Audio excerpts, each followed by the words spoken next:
الحمد لله رب العالمين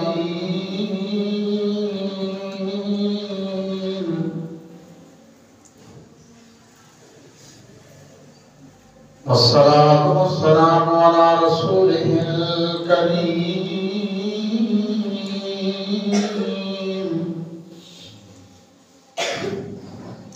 وعلى آله وأصحابه وأهل بيته وأزواجه وأولياء ملته وعلماء أهل سنته أجمعين. أما بعد فأعوذ بالله من الشيطان الرجيم. بسم الله الرحمن الرحيم.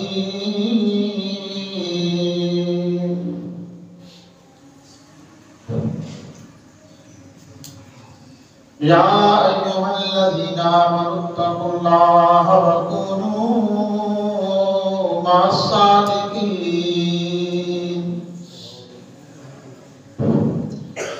صدق الله العظيم وصدق رسوله النبي الكريم الأمين. قال الله تبارك وتعالى في شان محبوبه مخبرا وآمرا: إن الله وملائكته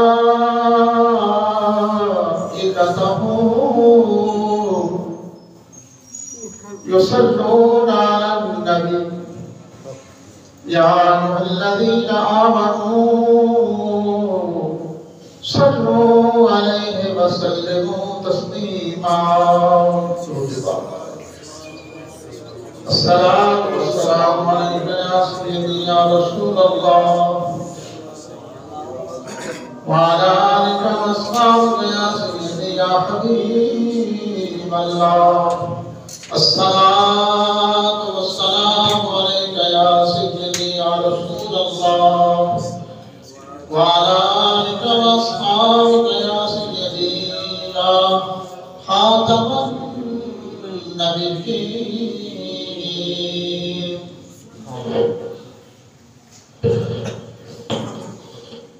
حمد و ثنا کے بعد دعا ہے: اللہ وحدہ لا شریک مجھے حق کہنے کی یا رسول کا نام سب کے اس پہ عمل کی توفیق عطا فرمائے. خوش قسمت ہیں آپ حضرات کہ جن کو اللہ تعالیٰ نے اپنے حضور مسجد میں سب سے پہلے آنے کی سعادت نصیب فرمائی ہے. دعا کریں اللہ تعالیٰ اسی طرح ساری زندگی اپنی رضا میں، اپنی محبت میں، اپنی مشیت میں زندگی بسر کرنا نصیب فرمائے. ہم گزشتہ کئی جماعتوں مبارک کے خطبات سے خلیفۃ المسلمین امیر المؤمنین سیدنا ابو بکر صدیق رضی اللہ تعالیٰ عنہ آپ کی حیات طیبہ کی گفتگو کر رہے تھے کہ اللہ کریم نے آپ پر اپنے انعامات کی کس طرح برسات فرمائی. آپ نے اپنے رب کے لیے سب کچھ چھوڑا، پوری خدائی کو چھوڑ دیا خدا کے لیے. اللہ تعالیٰ نے ساری خدائی کو آپ کا بنا دیا. سیدنا صدیق اکبر رضی اللہ تعالیٰ عنہ کی مقدس حیات طیبہ اہل اسلام کے لیے، اہل اسلام کے لیے، اہل ایمان کے لیے زندگی گزارنے کا ایک بہترین اسوہ حسنہ ہے، نمونہ ہے، مثال ہے کہ کامیاب زندگی کس طرح گزاری جاتی ہے. اور یہ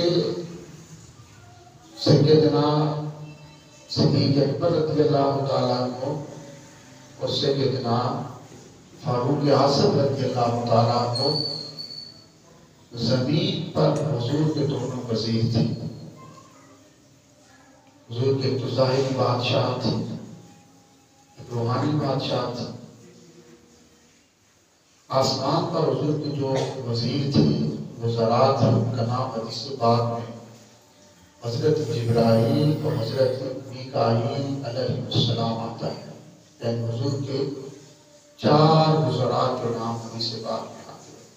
زمینی وزراء میں حضرت صدیق اکبر اور فاروق اعظم، آسمانی وزراء میں حضرت جبریل اور حضرت میکائیل علیہ السلام کے اسماء پاک آتے ہیں. قرآن کریم میں جس کا ذکر ہے پہلے سپارے میں سورۃ البقرہ، اللہ فرماتا ہے من کان عدوا للہ، جس نے اللہ سے دشمنی کی، وملائکتہ، اور جس نے فرشتوں سے دشمنی کی، وجبریل ومیکائیل، اور جس نے جبرائیل اور میکائیل سے دشمنی کی، فإن اللہ عدو للکافرین. اب دیکھیں نا، اللہ نے فرمایا کہ من کان عدوا للہ وملائکتہ ورسلہ، جس نے فرشتوں سے دشمنی کی، انبیاء اور رسول سے کی. اب جبرائیل اور میکائیل علیہ السلام تو فرشتے تھے.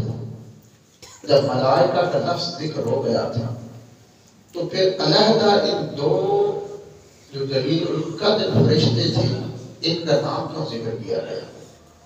یہ تو فرشتے تھے. جب حکم قرآن کریم میں آ گیا کہ من کان عدوا للہ وملائکتہ، جس نے اللہ سے اور اللہ کے فرشتوں سے دشمنی، تو ملائکہ کا لفظ آ گیا. جبریل بھی ملائکہ میں تھے، جلیل القدر ملائکہ، میکائیل بھی تھے، اسرافیل بھی تھے، اسرائیل علیہ السلام، یہ 4 جلیل القدر فرشتے تھے. لیکن صرف 2 فرشتوں کا نام ذکر کیا گیا. پہلے حکم ہوا تو جس نے فرشتوں سے دشمنی کی، آگے فرمایا جس نے جبریل اور میکائیل سے دشمنی. تو یہ دونوں بھی تو وزیر تھے، پھر علیحدہ نام کیوں ذکر کیا گیا؟ اس لیے کہ یہ حضور کے وزیر تھے، جس نے فرشتوں سے دشمنی کی اور جس نے حضور کے وزراء سے دشمنی کی، وزیروں سے، وہ چاہے آسمان کے ہوں چاہے زمین کے ہوں. اور آسمان کے 2 وزیر تھے، جبرائیل اور میکائیل علیہ السلام، جن کا ذکر قرآن کریم میں آیا. اور زمین کے سیدنا صدیق اکبر اور فاروق اعظم رضی اللہ تعالیٰ. اللہ نے فرمایا جس نے ان سے دشمنی کی اس نے اللہ سے دشمنی کی، جس نے ان سے محبت کی اس نے اللہ سے محبت کی. اب یہ ہے کہ یہ بھی تو ایک انسان تھے نا، ان کو ایک اعزاز حاصل تھا کہ یہ منصب صحابیت پہ فائز ہوئے تھے. یعنی حضور کا عہد مبارک دیکھا، حضور کا چہرہ بردوخا دیکھا، کلمہ طیبہ پڑھا، مسلمان ہوئے، یہ ایک اعزاز حاصل تھا. لیکن سارے لوگ نماز پڑھتے ہیں، بڑے پکے نمازی ہیں، صاحب ترتیب نمازی ہیں، پکے 5 وقت کے نمازی ہیں. تو کسی نے کہا کہ نمازی صاحب، کسی نمازی کو کہا کہ نمازی صاحب، ہاں اگر کوئی حاج کر جائے تو پھر کہتے ہیں کہ حاجی صاحب. اب نمازی صاحب تو کوئی نہیں کہتے، حاجی صاحب کہتے ہیں، اس لیے کہ وہ حج پہ گیا اور اس نے روزے رسول کی زیارت کر، روزے رسول کی زیارت کرنے. اب اس کا مقام اس نمازی سے افضل ہے. ورنہ دیکھیں نا صحابہ کرام نے کتنے، صحابہ کرام نے کثرت سے حج کیے تھے. سیدنا امام حسین رضی اللہ تعالیٰ عنہ کے بارے میں آتا ہے، آپ نے زندگی میں 35 اور 25 کی روایت بھی ملتی ہے کہ آپ نے حج کیا. لیکن کبھی کسی نے کہا کہ حاجی امام حسین، کسی نے کہا کہ حاجی ابو بکر صدیق رضی اللہ تعالیٰ، کسی نے کہا کہ حاجی عمر فاروق رضی اللہ تعالیٰ. نہیں، بڑے کثرت سے حج کیے تھے. عمرے کیے تھے، وہاں پہ وقت گزرا، اس لیے کہ اس حاجی ہونے سے بھی بڑی نسبت تھی، اور وہ کیا تھی؟ وہ صحابیت کی تھی، اس لیے کسی نے ان کو حاجی نہیں کہا۔ اور جس نے جا کر پھر روضہ رسول کی زیارت کر لی، جس نے حضور کی زیارت کی، وہ منصب صاحب کو فائدہ ہو گیا، اور جس نے روضہ رسول کی زیارت کر لی، اس کو پھر حاجی صاحب کہتے ہیں۔ تو اس سے پتہ چلا کہ جتنے صحابہ کرام تھے رضوان اللہ تعالیٰ علیہ مجمعین، اتنے مقام پائے۔ سیدنا صدیق اکبر تھے، آسمان سے فرشتے اترتے ہیں زیارت کے لیے، صحابہ کرام کے گلیوں سے گزرتے تھے، وہاں پہ جھاڑو دیتے ہیں فرشتے۔ اللہ تعالیٰ جن کی زندگی پہ فخر کرتا ہے ملائکہ کے اندر۔ تو یہ کیا تھا؟ آپ ان کی زندگی پڑھیں تو ان کی زندگی کا ایک ہی نچوڑ تھا، وہ کیا تھا؟ محبت مصطفیٰ اور ادب مصطفیٰ، حد سے زیادہ تھا۔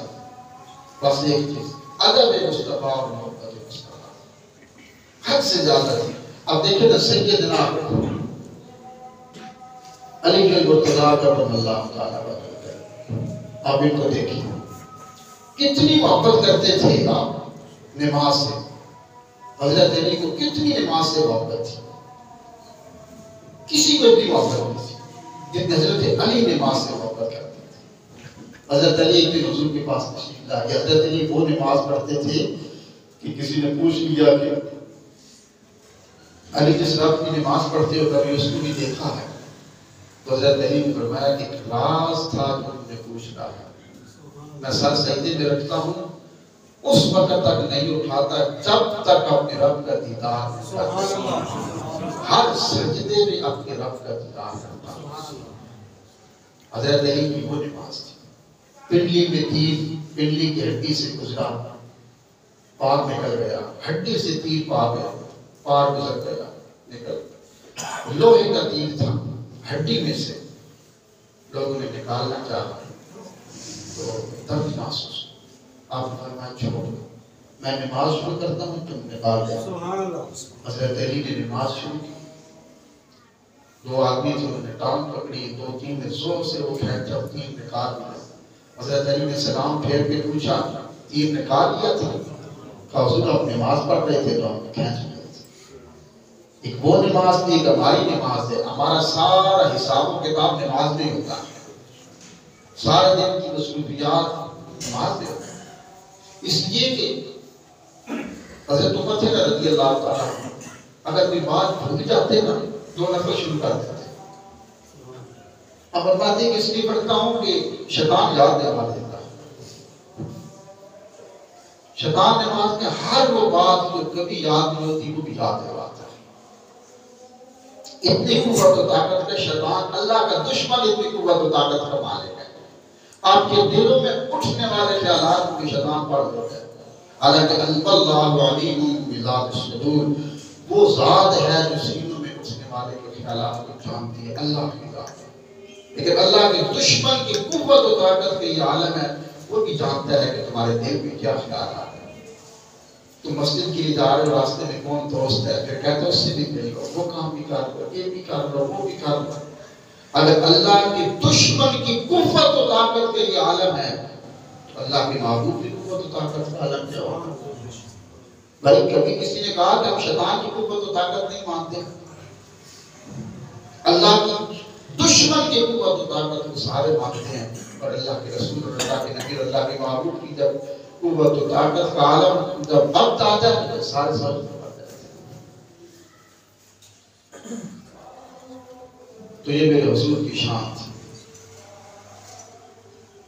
حضرت سیدنا علی المرتضیٰ کرم اللہ تعالیٰ وجہ کریم کی وہ جو نماز تھی، ایسی نماز پڑھتے تھے۔ ایک دن حضور کی بڑی محبت تھی، عشاء کی بعد مصلی پہ کھڑے ہو کر صبح تک کھڑے تھے،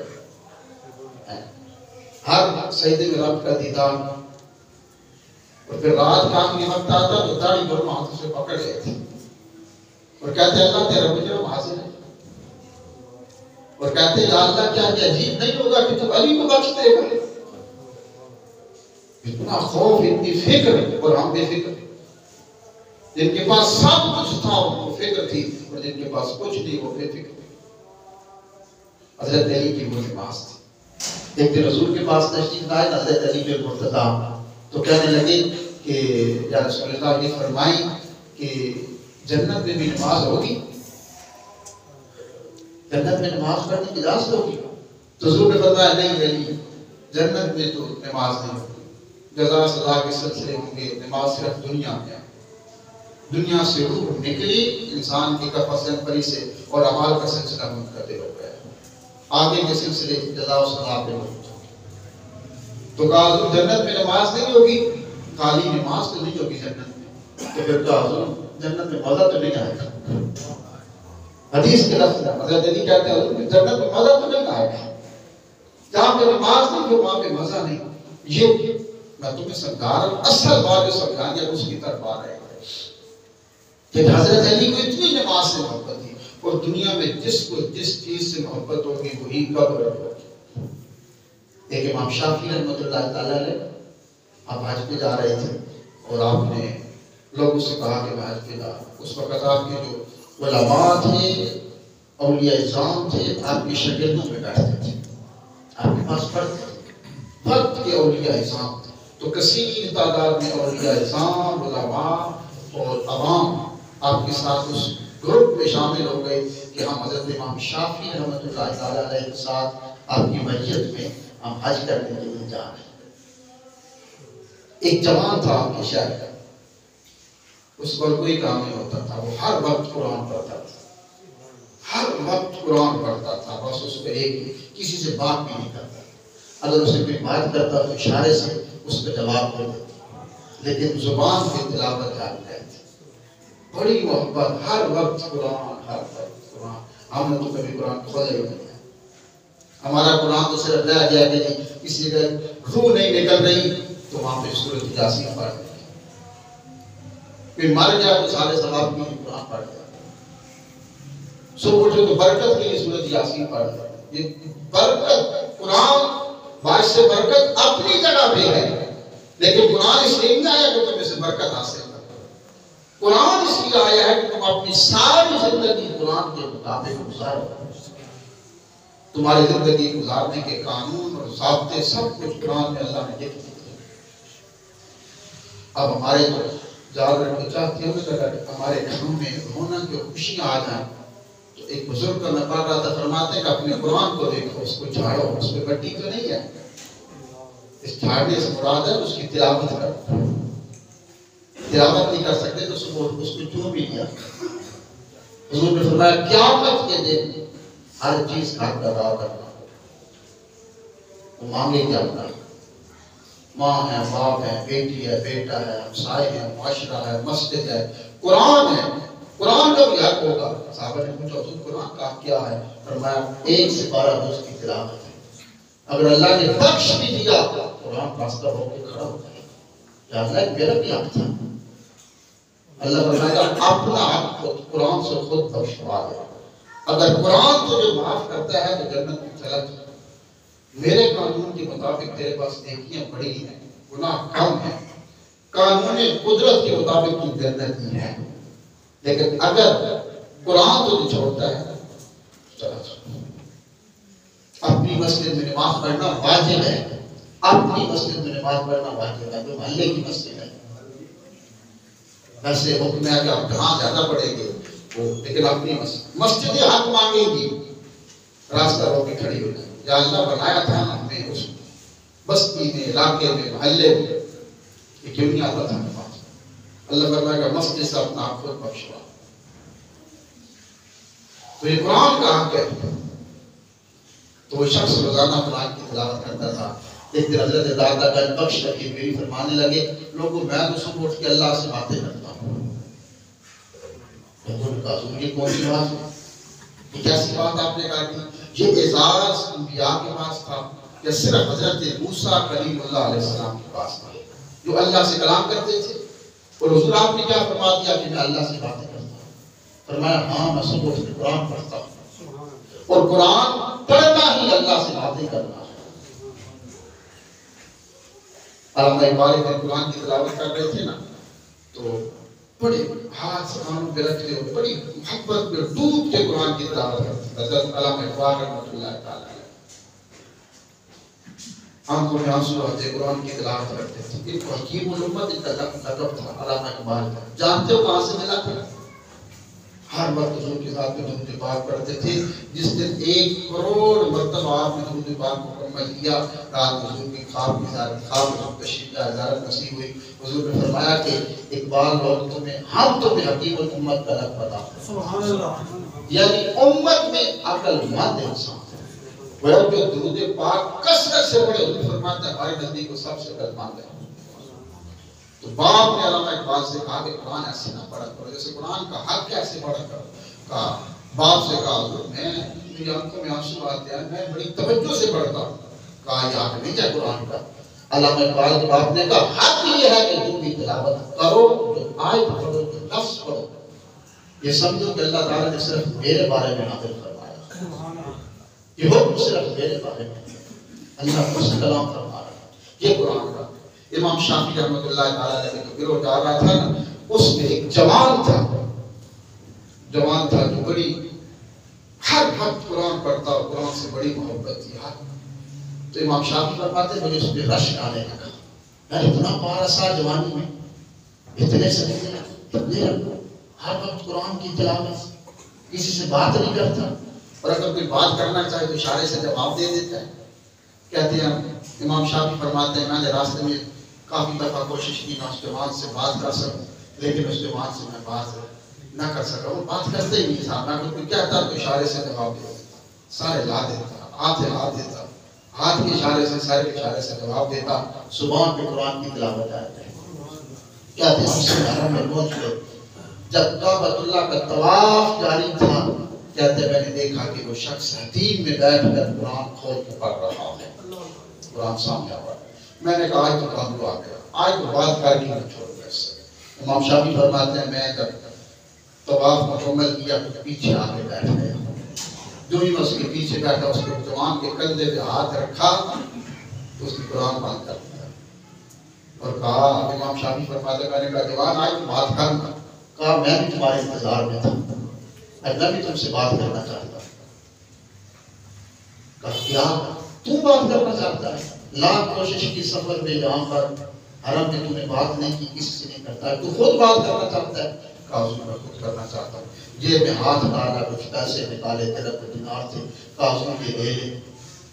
کیا کروں گا؟ کہا آج ظہر کی نماز کے بعد میرا انتقال ہو جائے گا. ظہر کی نماز کے فوراً بعد میرا وصال ہو جائے گا انتقال ہو جائے گا. یہ پیسے پاس رکھ لے کفن دفن کا انتظام کرتے ہیں.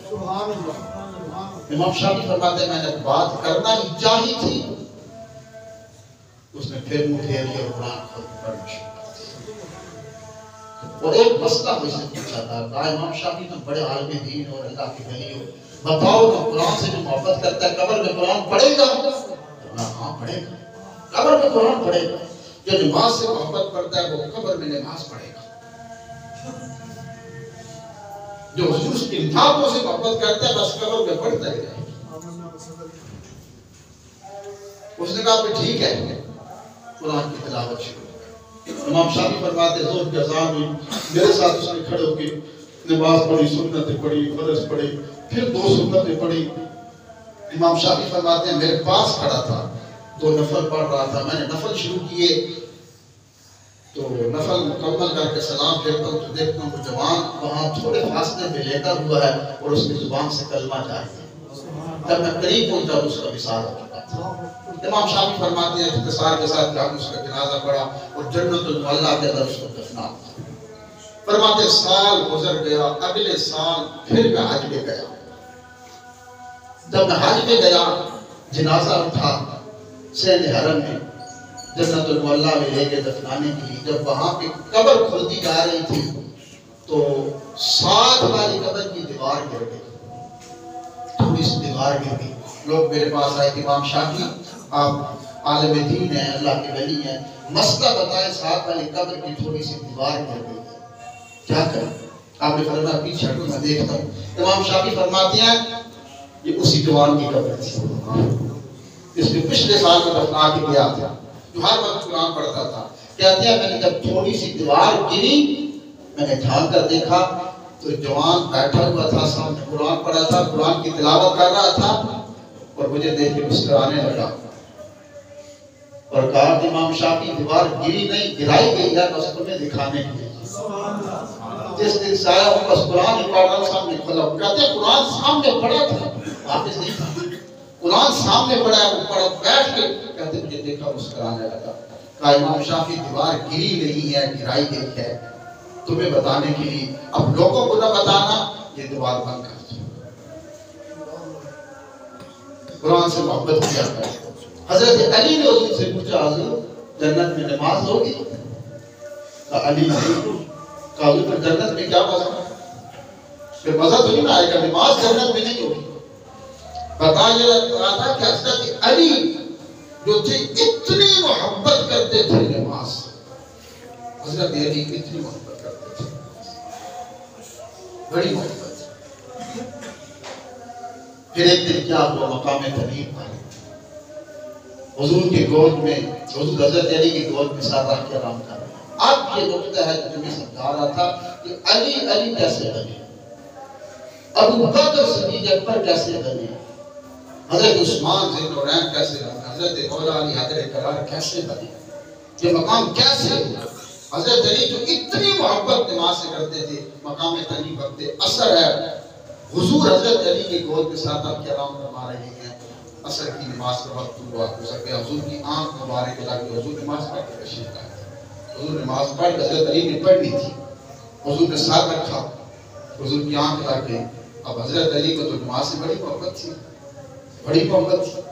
اب کیا کرتی ہیں, اب ایک عقل کہتی ہے کہ علی اٹھو, اب کیا رہا سورج غروب ہوتا ہے, ادب مصطفیٰ. اب اس کہتے ہیں نہیں, اب ایک چیز ہے, یا نماز ہے یا ادب مصطفیٰ, یا حضور کا ادب ہے. اب حضرت علی کا امتحان ہے, یا نماز پڑھ لو یا حضور کا ادب پڑھ لو. نماز پڑھتے ہیں تو بے ادبی ہوتی ہے, حضور کو بیدار کرتے ہیں تو بے ادبی ہوتی ہے. آج میں نے نماز میں حضور کا خیال آ کے نماز ٹوٹ گئی. حضرت علی اتنا سخت امتحان آ گیا, کہتے ہیں بس نماز پڑھو, جی نماز ہونی چاہیے کہ بس نماز پڑھو. سر پہ ٹوپی نہیں آتی بھی نماز پڑھو, کیسی نماز. ہر مسئلہ پوچھتے ہو جا کے حضور نے کیا تھا, صحابہ نے کیا تھا. کبھی یہ پوچھ لیا کرو کہ کسی 1.25 لاکھ صحابہ کرام میں سے کسی نے ساتھ سے ٹوپی اتار کے نماز پڑھی تھی؟ کسی ایک نے پڑھی تھی؟ کسی ایک صحابی نے ساتھ سے کپڑا اتار کے نماز پڑھی تھی؟ کسی ولی نے پڑھی تھی؟ سروں سے کپڑے اتار کے نماز پڑھی. یہ بھی کہ جیسے کہتے ہیں نا, اسلام میں تجدید جدت پسندی آ رہی ہے. آہستہ آہستہ سے کلمہ گیا, دعا گئی, درود پاک گیا, اب سروں سے کپڑے اتر گئے, سنتیں گئی, نفل گئے, دعا گئی, اب صرف فرض رہ گیا, یہاں تک پہنچا دیا گیا. اب آہستہ آہستہ یہ بھی ختم.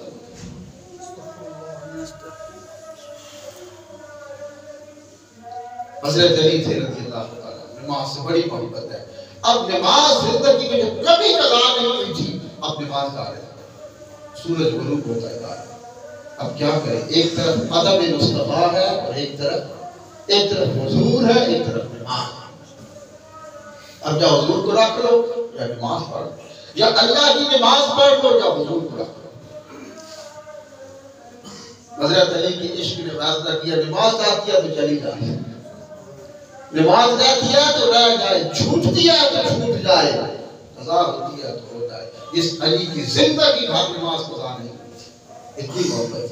کہا نماز جاتی ہے تو چلی جائے. حضور کی بے ادبی علی سے نہیں ہو سکتی. اتنا بڑا نقطہ ہے. ادب مصطفیٰ نے نماز کو چھوڑ دیا, جاتی ہے تو چلی جائے. حضرت علی نے عصر کی نماز چھوڑ دی, کہا حضور کی ادب ہی نہیں ہو سکتی. عصر کی نماز گزر گئی, قضا ہو گئی حضور کی. حضرت علی کو محبت تھی نا نماز سے, پھر وہی محبت آنکھوں کے ذریعے آنسو بان کی باہر آئی, چہرے پر خواب آنسو ہوتے. حضور کی آنکھوں میں فرمایا علی کیا ہوا؟ کہا حضور کچھ نہیں. کہا کچھ تو ہوا. کہا حضور نماز رہ گئی عصر کی. حضور فرمایا علی کے رضا پڑھنا چاہتے ہو کہ قضا؟ حضرت علی نے یہ تو نہیں کہا کہ سورج تو ڈوب چکا ہے اب ادا کیسے ہو سکتی ہے؟ اگر حضور چاہتے نا تو اپنی خصوصی پروٹوکول سے اس قضا کو ادا کروا سکتے تھے. یا اللہ علی نے میرے لیے قضا کیا اس کو ادا ہو سکتا تھا لیکن نہیں. فرمایا علی تم نے نماز چھوڑ دی حضور کو رکھ دیا. اللہ کے رسول کی بے ادبی نہیں ہونے کی نماز چھوڑ دی. اور اللہ تجھے انعام یہ فرماتا ہے کہ اللہ کریم نے تمہارے اس ادب کی وجہ سے اپنے ساری قدرت کے قانون کو بدل کے رکھ دیا. فرمایا تو سورج نماز لے گئی تھی ادب و مصطفیٰ تھا. تو نے ادب رکھا حضور کا ادب کیا نماز چھوڑی. علی تیرے لیے سارے قدرت کے قانون بدل گئے. جو سورج ڈوب چکا تھا وہ پلٹ کے مقام اصل پہ واپس آ گیا.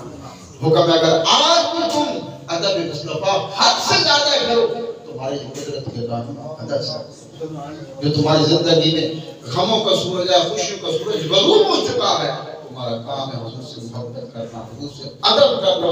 یہ خوشیوں کا سورج ڈوبا ہوا سورج پلٹ کے تمہاری زندگی میں واپس آ سکتا. یہی وہ ادب تھا یہی وہ محبت تھی جس نے ابو بکر کو صدیق اکبر بنا دیا. عمر کو فاروق اعظم عثمان کو ذی النورین علی کو حیدر کرار بنا دیا. ادب مصطفیٰ کا اس نے یہاں تک پہنچا دیا. اللہ کی عمل کی توفیق عطا فرمائے. سنت عطا فرمائے.